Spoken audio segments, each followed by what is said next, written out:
ఇప్పుడు మీ YSRCP social media ఏదైతే ఉందో ఐటీడీపీ సోషల్ మీడియా కంటే వెనకబడింది అంటున్నారు, మీరేమంటారు? అట్లాంటిది ఏం లేదు. వాళ్ళు డబ్బా కొట్టుకోవడం తప్పితే ఏం లేదు. వాళ్ళు వెనకబడింది అనే దానికి వాళ్ళు చెప్పుకుంటే కాదు, పబ్లిక్ చెప్పాలా. పబ్లిక్లోకి ఎంత వెళ్ళింది అనేది రేపు వచ్చే ఎలక్షన్లో పబ్లిక్కే చెప్తారు. సోషల్ మీడియా అంటే వాళ్ళలాగా ఉండదు లేనిది ఉండట్టు చూపించే అంత ఇది అట్లాంటిది మాకు అవసరం లేదు. ఏదైతే జగన్మోహన్ రెడ్డి గారు చెప్పారో దాన్నే మేము 10 మందిలోకి తీసుకెళ్తున్నాం. ఎందుకంటే కొంతమందికి పేపర్ చదవని రాదు, కొంతమంది ఏబిఎన్, ఈ TV5 ఇలాంటివి చూసి ఆంధ్రజ్యోతి, ఈనాడు ఇవన్నీ చూసి నిజమని నమ్ముతున్నారు. అది తప్పని మేము మా వంతు జగన్మోహన్ రెడ్డి అన్న కోసం ఒక వారియర్స్ లాగా మేము పనిచేస్తున్నాము. సత్యాన్ని ఉండట్టు ప్రజలకు చెప్తున్నాము. ఆ తీర్పు తొందరలోనే 2 నెలల్లో రాబోతుంది.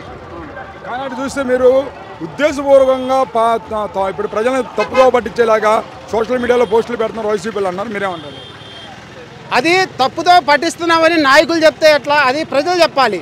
ఎవరైతే ఇప్పుడు పథకాలు పొందుతున్నారో అది మేము అదే చెప్తున్నాం, ఇట్లా ఇస్తున్నారు అని. ఇంతకుముందు చంద్రబాబు నాయుడు 2019కి ముందు ఏం చేశాడు, ఇప్పుడు జగన్మోహన్ రెడ్డి ఈ 4.5 సంవత్సరాల్లో 1.5 ఇయర్ కరోనా ఉండా కూడా పథకాలన్నీ అమలు చేస్తా ఒక సైనికుల్లాగా ప్రజల్ని తన దగ్గరికి అద్దుకుంటూ తన ప్రజల్ని తను కాపాడుకుంటూ ఒక సైనికుల్లాగా ఒక యుద్ధం చేస్తున్నాడు. ఆ యుద్ధాన్ని మేము ఫోకస్ చేస్తున్నాం. వాళ్ళు ఎన్ని చెప్పుకున్నా ఐ డోంట్ కేర్. మరి ఇప్పుడు రేపు రాబోయే ఎలక్షన్లో జగన్ ముఖ్యమంత్రి ఆయన అన్నారు పవన్ కళ్యాణ్కే ఇప్పుడు ఏమీ లేదు. నేను ఒక సింపుల్ లాజిక్ చెప్తున్నా. పవన్ కళ్యాణ్ అనే వ్యక్తి ఒక ఎర, గాలం వేసేదేమో సెంట్రల్ గవర్నమెంట్, వాళ్ళు అమిత్ షా కావచ్చు, మోదీ కావచ్చు, చేప చంద్రబాబు నాయుడు. ఈ ఎర్రని తినడానికి చేప వెళ్తుంది, చేప ఇరుక్కుపోయింది.